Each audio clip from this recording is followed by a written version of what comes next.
नमस्कार, स्वागत है आप सभी का आपके अपने ही चैनल एजुकेशन स्टडी पॉइंट पर। दोस्तों, आप सबको पता है सीडीपी यानी बाल मनोविज्ञान चाइल्ड डेवलपमेंट पैडागोजी, अगर आपने यहाँ पर 30 में 28 या 29 कर दिया तो गणित में जो नंबर आपके कम होते हैं यहाँ आप बहुत आराम से कर सकते हो। तो बिना समय गंवाए, बिना टाइम वेस्ट किए चलते हैं सीधा प्रश्नों की तरफ। और मैं आपको पहले ही बता दूं, हम आपको प्रश्नों में ना केवल प्रश्नों को हल करवाएंगे बल्कि हम आपको पेडागोजी का पैटर्न भी सिखाएंगे। तो पहला क्वेश्चन आपकी स्क्रीन पर है, फटाफट देखिए आप लोग। सीखना एक सक्रिय प्रक्रिया है क्योंकि सीखना एक सक्रिय प्रक्रिया है, अच्छी बात, लेकिन क्यों? सीखना तब होता है जब शिक्षार्थी को कुछ जानकारी दी गई हो, ऐसा कुछ नहीं है। सीखना याद करना बिल्कुल नहीं होता। ज्ञान पर कार्य करते हुए शिक्षार्थी ज्ञान का निर्माण करता है, बिल्कुल सही बात है। जिस प्रश्न में आप इस चीज़ को देखो कि उसमें शिक्षार्थी हावी हो रहा है, मतलब उस शिक्षार्थी को कुछ काम करने का मौका मिल रहा है, आप उस ऑप्शन को टिक मार दिया करो भैया, वही सही होगा। अगला प्रश्न आपकी स्क्रीन पर, क्वेश्चन नंबर 2, ध्यान से देखिएगा सभी लोग। सीखने के लिए बच्चों की तैयारी के संदर्भ में एक शिक्षक के लिए क्या महत्वपूर्ण है? अधिगम के प्रति बच्चों के अभिप्रेरण को मापना हो सकता है, ठीक है। बच्चों की तैयारी का नियम लागू करना, बेटा अगर नियम लागू कराओगे तो बात बिगड़ जाएगी। नियम लागू कराने का मतलब आप उस पर कोई चीज़ जबरिया थोप रहे हो, तो ये तो गलत बात हो गया। सी, बच्चे के सामान्य ज्ञान का निर्धारण करना, में भी बच्चे के पूर्व अधिगम पर ध्यान न देना, तो सब कुछ गलत है। यहाँ केवल ऑप्शन ए सही है, उसके अभिप्रेरण को, चूंकि अगर बच्चा आंतरिक रूप से अभिप्रेरित हो गया तो जो वो कर सकता है फिर वो कोई नहीं कर सकता, क्योंकि अभिप्रेरणा दो प्रकार की होती है, एक तो आंतरिक होता है, एक बाह्य होता है।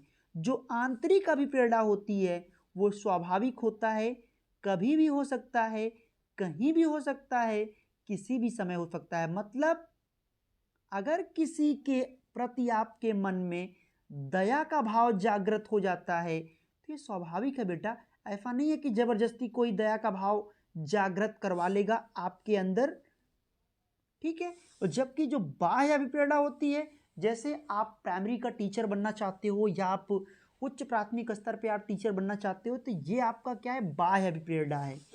अगला प्रश्न आपकी स्क्रीन पर, एक प्रभावी क्लास में अधिक अंक प्राप्त करने के लिए शिक्षार्थी एक दूसरे पे प्रतियोगिता में रहते हैं? जी नहीं, प्रतियोगिता कराना एकदम गलत बात है, ये तो गलत हो गया।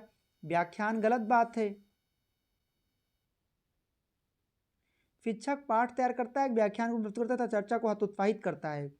चलो भाई, सी वाला ऑप्शन देखो, चर्चा को प्रोत्साहित करता है। एक सेकंड, प्रभावी कक्षा में, हाँ, प्रोत्साहित करता है और बच्चे के पूर्व ज्ञान, एकदम सही बात है। प्रोत्साहन ये बेटा पॉजिटिव वर्ड है। देखो, सीटेट पास करना है तो पॉजिटिव वर्ड तो याद हो ही हो, लेकिन साथ में टैग वर्ड भी आना चाहिए। और यकीन मानो मेरे दोस्त, अगर आपने टैग वर्ड का सही चयन कर दिया तो 100+ तो वैसे ही हो जाता है, यकीन के साथ मानो मेरी बात। अगला प्रश्न, निष्क्रिय तो हो ही नहीं सकता। अगला, बच्चे क्लास में रुचि विकसित करते हैं जब, ध्यान देना यहाँ पे, अगर आज आपने इस 30 प्रश्न को कर लिया तो यकीन मानो सीटेट में आपको 100+ लाने से कोई नहीं रोक सकता, क्योंकि हम आपको अंत में रणनीति भी बताएंगे किस सब्जेक्ट में कितना कितना नंबर आपको कैसे कर लेना है। चाहे कितना भी आपका वीक जोन क्यों ना हो कोई सब्जेक्ट, आप बेहतर करोगे, बेहतर से बेहतरीन की तरफ आगे बढ़ोगे। अब देखिए क्या बोल रहा है ये, बच्चे क्लास में रुचि विकसित करते हैं जब, केवल तो बिल्कुल नहीं होगा बेटा, आप जानते ही हो, केवल तो कदापि नहीं होगा। गृह कार्य गलत बात, यह भी गलत बात। और शिक्षक प्रत्येक शिक्षार्थी को भाग लेने के लिए प्रोत्साहित करे, बेटा देखो, प्रोत्साहन और प्रशंसा वो बात है, वो प्रेरक है कि भाई साहब, कहते नहीं है कि व्यक्ति कितना ही बीमार क्यों ना हो, उसके सामने खूब सारा पैसा रख दो तो बच्चा वो उछल पड़ता है, थोड़ी सी उसको उम्मीद जग पड़ती है। उसी तरह से प्रशंसा और प्रेरणा होती है। प्रशंसा और प्रोत्साहन मिल गया तो जान लो कि जो नहीं करना है वो भी कर देगा वो। जब विद्यालय में बच्चे आते हैं तो उन्हें बता देना चाहिए कि विद्यालय की भाषा, जी नहीं, ऐसा बिल्कुल नहीं करना। अगर ऐसा करोगे तो बिगड़ जाएगी बात। उसकी मातृभाषा का सम्मान करो और तब चीज़ों को जोड़कर मानक भाषा भी सिखाओ। केवल है ये गलत है। सी डी को भी देख लेते हैं। उन्हें मातृभाषा में बोलने की अनुमति दी जानी चाहिए क्योंकि अभिव्यक्ति बहुत महत्वपूर्ण है। तो कुछ न समझ आए तो याद रखना, अभिव्यक्ति एक पॉजिटिव वर्ड होता है और जो पॉजिटिव है तो जाहिर बात है वो सही होगा।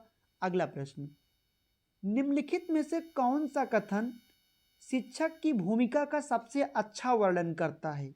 निम्नलिखित में से कौन सा कथन ऐसा है जो शिक्षक की भूमिका का सबसे अच्छा वर्णन करता है? शिक्षक को मुख्य रूप से पाठ्य पुस्तक, जी नहीं, हमारा एनसीएफ जो मैं आपको बताया हुआ हूँ 5 लाइन कि ज्ञान को अपनी जिंदगी से जोड़ना, ज्ञान को गतिविधि के द्वारा देना, ज्ञान को रट्टा मार प्रणाली से दूर ले जाना और ज्ञान को मूल्य परक बनाना, मतलब पाठ्य पुस्तकों पे तो दूर ले जाना है और ये कह रहे हैं कि इस पे बल दो, इसका मतलब ये गलत हो गया। अभिलेखों का रख रखाव, जी नहीं। एक शिक्षक की सामान्य अभिवृत्ति बच्चों में सुरक्षा की भावना को बढ़ावा देने वाली हो सकता है, लेकिन और एक ऑप्शन नीचे है, देख लेते हैं। सामाजिक दुनिया के लिए तैयार करते हुए शिक्षक को बच्चों को प्रतियोगिता में, जी हाँ, बिल्कुल सही बात। बढ़ावा बेटा ये रूट वर्ड है। जब प्रश्न ना समझ आए तो रूट वर्ड का सहारा लो, एवरीथिंग इज फाइन, कभी गलत हो ही नहीं सकता। तो ऑप्शन नंबर 4 बिल्कुल सही हो जाएगा। जिन बच्चों को ये ना पता हो कि ये रूट वर्ड्स क्या होता है, टैग वर्ड क्या होता है, तो एजुकेशन स्टडी पॉइंट नोट्स बनाया हुआ है जिसके बारे में जानकारी हम आपको लास्ट में प्रोवाइड करेंगे, कैसे आप इन चीज़ों को प्राप्त कर पाओगे। अगला प्रश्न, शिक्षक शिक्षार्थियों में समस्या समाधान कौशल को बढ़ावा कैसे दे सकता है? चाक चांपट का प्रयोग करोगे तो बात बिगड़ जाएगी, ऐसा कुछ नहीं है। विविध, बेटा देख लो, एक चीज़ बताएं आपको, अगर हमारी डेली लाइफ क्लासेज आप दिन का 11 बजे और शाम को 9:20 वाला करते होंगे तो आपको पता होगा जिस ऑप्शन में विविध लिखा होता है, कुछ आपको ना समझ में आए कोई बात नहीं, केवल प्रश्न पढ़ें और ये देख लें लिखा क्या है। विविध लिखा है ना, देन एवरीथिंग इज फाइन, तुरंत टिक मारो, उससे ज़्यादा पॉजिटिव कोई हो नहीं सकता। अगला, बच्चे सीखने के लिए स्वयं अपनी दुनिया बना लेते हैं, इस संदर्भ में शिक्षक को क्या करना चाहिए? बच्चों की युक्तियों पर ध्यान ना देकर, ऐसा बिल्कुल मत करो भाई, बच्चा जो कर रहा है उस पर ध्यान दो। एक मिनट में कलर चेंज करता हूँ बेटा। हाँ, तो बच्चों की युक्तियों पर ध्यान ना देकर ये गलत बात। देखिए ऑप्शन नंबर बी देखो, समझना, संवाद, चर्चा और संवाद बेटा दोनों पॉजिटिव वर्ड हैं। मैंने कितनी बार कहा बेटा, हकीकत यह है किसी कोचिंग की ज़रूरत नहीं है, किसी संस्थान में जाने की ज़रूरत नहीं है। अगर आप कॉन्सेप्ट प्लस टैग वर्ड का सही चयन अगर आप कर लेते हो, 100+ आराम से आ जाएंगे, कोई बहुत बड़ी बात नहीं होती है ये। अगला प्रश्न आपकी स्क्रीन पर, इनमें से कौन सा कारक सीखने में अति महत्वपूर्ण है? कमेंट करके बताओ बेटा।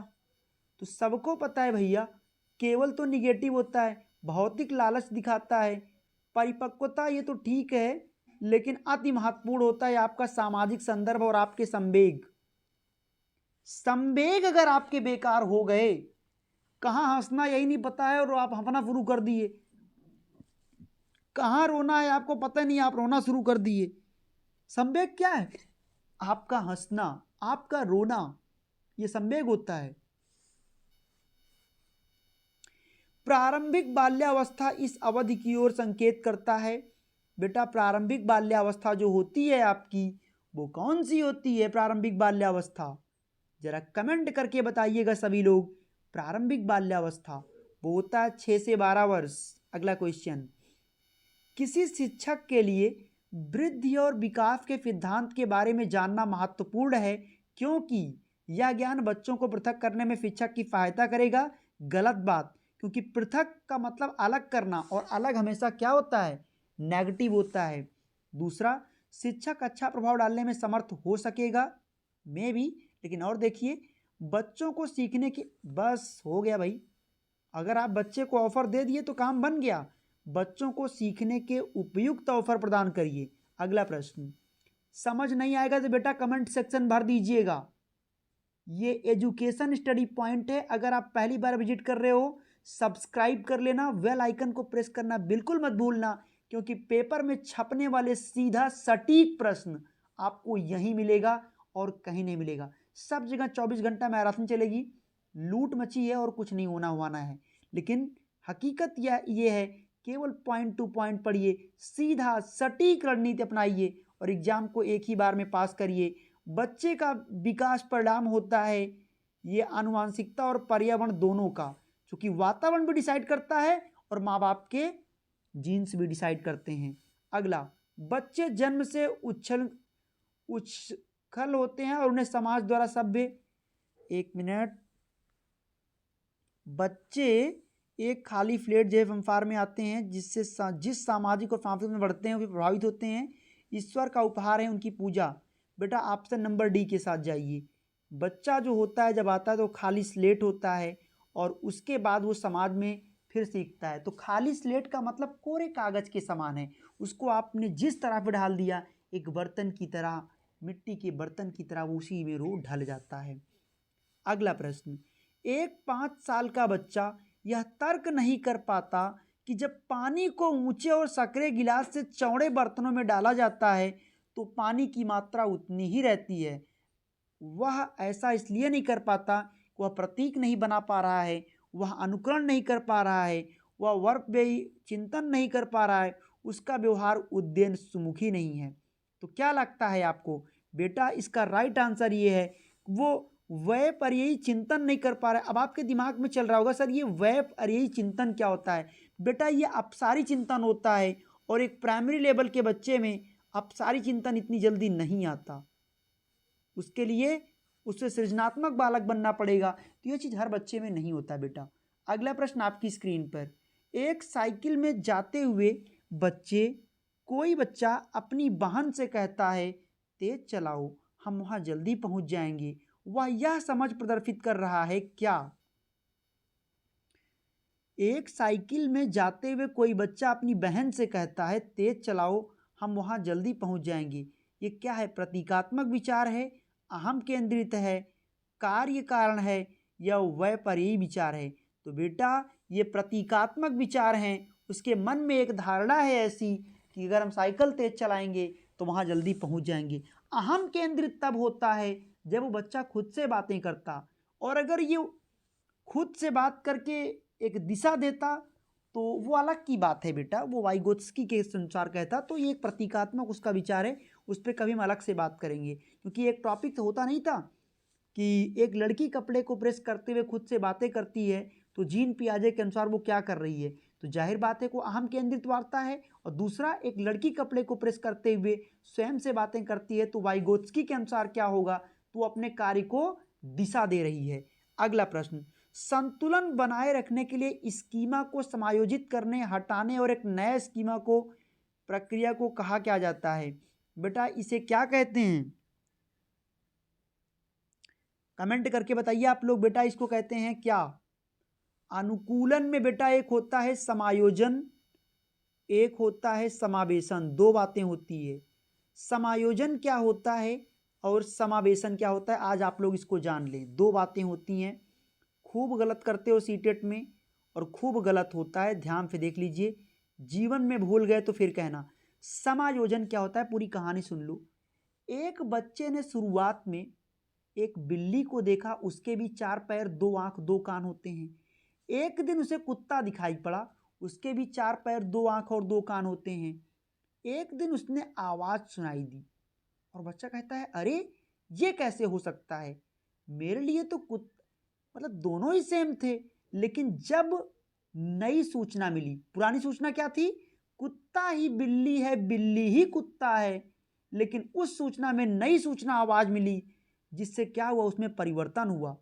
तो ये अनुकूलन में एक पार्ट होता है, उसी का भाग समायोजन, तो समायोजन हो गया। समावेशन में बेटा सेम यही चीज है, लेकिन समावेशन में कभी विरोध नहीं होता। जैसे पहले के ज़माने में लोग दाल चावल रोटी सब्जी सब एक साथ मिलाकर खाते थे, लेकिन आज लोग अलग अलग करके खाते हैं। तो क्या उस व्यक्ति का पर्सनल विरोध होता है? नहीं होता, समाज भले विरोध करे। अगर कोई व्यक्ति अपने पहनावा में चेंज कर रहा है, समाज विरोध कर सकता है, लेकिन आपका अपना खुद का विरोध नहीं होता। जबकि समायोजन में आपने देखा कि विरोध होता है। और स्कीमा शब्द बेटा दिया था, संतुलन शब्द दिया था जीन पियाजे ने। स्कीमा का मतलब होता है स्टोरेज। जैसे मैं आपको कोई बातें पढ़ा रहा हूँ, समझा रहा हूँ, तो ये बातें आपके दिमाग में क्या हो रही हैं, संचित हो जा रही हैं। निजी भाषा शब्दावली का प्रयोग पहली बार किसके द्वारा किया गया? निजी भाषा कहा गया था किसके द्वारा? वाइगोत्स्की के द्वारा।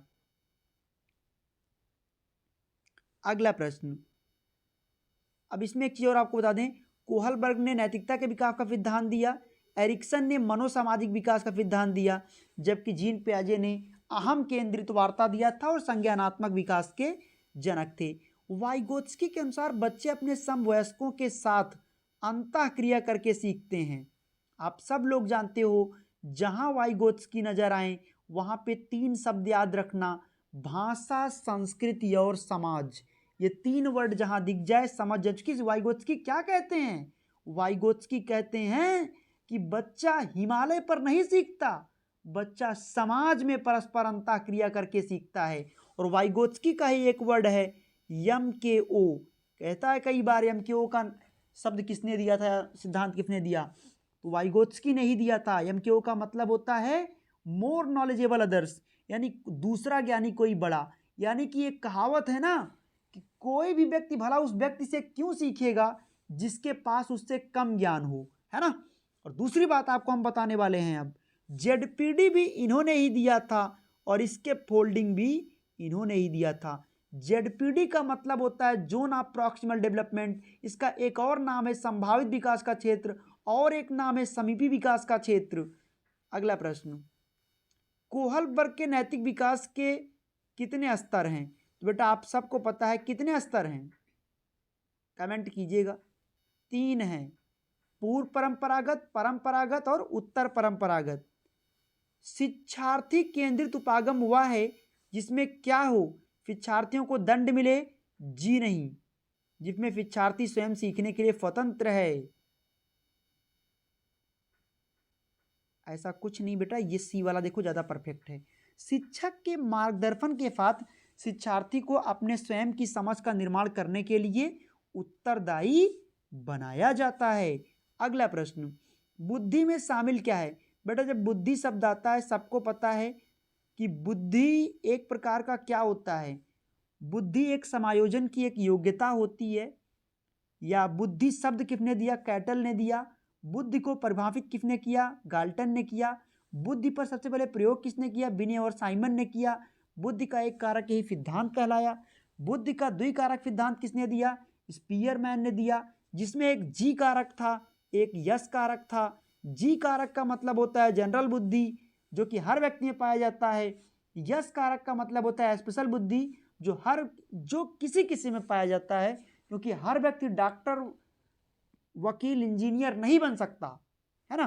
तो आइए प्रश्न पे इसमें क्या कह रहा है कि समस्याओं के नवीन मौलिक उत्तर देने के लिए व्यक्ति क्षमता, किसी प्रश्न विशेष का, जी नहीं, योग्यताओं का समूह जो व्यक्ति को सीखने में मदद करता है। Option number C is the right answer. एक बच्चे के विकास में दूसरों के साथ संप्रेषण एक महत्वपूर्ण कारक है, यह कथन किसका है?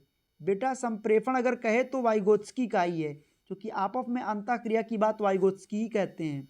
क्वेश्चन नंबर 23 आपकी स्क्रीन पर है। यदि एक शिक्षक का यह विचार है कि लड़कियों को भिन्न प्रकार की शिक्षा देने की आवश्यकता है जो बेहतर पत्नी और माँ बनने में उनकी मदद कर सके, तो इस प्रकार की बात क्या करता है? बेटा सीधी सी बात है, लड़कियों के प्रति जी नहीं। यह प्रदर्शित करता है कि शिक्षक सामाजिक दृष्टिकोण को परिवर्तित नहीं कर सकते, जी नहीं। लड़कियों के लिए ये बेटा लिंग पूर्वाग्रह को बढ़ावा देगा, क्यों फालतू की बात करें, ये जेंडर रूढ़िवादिता की बात कर रहे हैं। मूल्यांकन का केंद्र बिंदु क्या होना चाहिए? मूल्यांकन का केंद्र बिंदु होना चाहिए अधिगम को आगे बढ़ाना। Option number C. ये सारे देख रहे हो कितना दे रहा है। बच्चों का वर्गीकरण करो, गलत बात। बच्चों में प्रतियोगिता कराओ, गलत बात। आगे बढ़िए। हमें चाहिए कि विशेष आवश्यकता वाले बच्चे को क्या करें? केवल तो हो नहीं सकता, तो अलग अलग जी नहीं, केवल भी गलत बात, ये सब गलत। 4 वाला ऑप्शन देखो, विशेष व्यवस्था वाले नियमित ढांचों में शामिल करें। अगला प्रश्न आपकी स्क्रीन पर, अपनी कक्षा में विविधता को संभालने के लिए शिक्षक को क्या करना चाहिए? शिक्षार्थियों के सामाजिक संदर्भ का सम्मान नहीं करना चाहिए, गलत बात। बच्चों की शारीरिक छवि की गलत बात, शिक्षा, ये देखिए संदर्भ, जिस ऑप्शन में आपको संदर्भ दिख जाए वो बिल्कुल सही होता है, बिल्कुल। और कुछ पढ़ने की जरूरत नहीं है बेटा, फालतू टाइम वेस्ट करोगे गड़बड़ा जाएगा मामला। अधिगम निर्योग्यता वाले बच्चे की पहचान कैसे करेंगे? उनकी सारी बुद्धि परीक्षण करके, हाँ ऑप्शन नंबर है, ऐसे थोड़ी होगा बेटा, बुद्धि का परीक्षण होगा तभी उनकी निर्योग्यता का पहचान हो पाएगा कि भैया वो कितने सक्षम है कि नहीं है। अगला प्रश्न, किसी सृजनशील बच्चे में निम्नलिखित विशेषता होती है? तो बेटा सृजनशील बालक जो होता है मौलिक विचार रखने वाला होता है। आपको मैंने बताया था सृजनशीलता याद आए तो मौलिक विचार भी याद आए, अपसारी चिंतन भी याद आए, बृहत सोच भी याद आए। समझ पाए आप बात को? मैंने क्या कहा था कि अगर आप ट्यूशन या क्लास करने जाते हो और रोज अगर आप चाय के साथ समोसा ले रहे हो, एक दिन पैसा नहीं होता है, तो अगर चाय याद आता है तो समोसा भी याद आएगा। उसी तरह मौलिक विचार याद आए तो आपको सृजनात्मकता भी याद आनी चाहिए, अपसारी चिंतन भी याद आनी चाहिए। अगला प्रश्न, सृजनात्मकता में क्या शामिल? देखिए मिल गया ये, अपसारी चिंतन का उपयोग देख लिया ना, ये एजुकेशन स्टडी पॉइंट है बेटा, पकड़ कर पास करा देंगे। केवल डेली लाइव क्लासेस करिए दिन में 11 बजे शाम को 9:20 पर, पर्याप्त है, सफिशियंट है। अगला प्रश्न, जब विकास के किसी भी क्षेत्र विषय में बच्चों की क्षमता कम है तो हमें क्या करना चाहिए? वह उसके सर्वांगीण विकास को प्रभावित नहीं करता। क्षमता कम है तो भाई करेगा, इसका अर्थ विकास के क्षेत्र में कोई विलंब नहीं, विकास के सभी क्षेत्रों में उसका प्रभाव पड़ता है। बिल्कुल सही बात है, प्रभाव पड़ेगा। अगला प्रश्न, तो दोस्तों ये रहा आज का सेशन, आई होप आप लोगों ने पसंद किया होगा, आप सबको बिल्कुल एंजॉय किए होंगे, आप सबका मतलब जो भी है बातें आपको समझ आई होगी।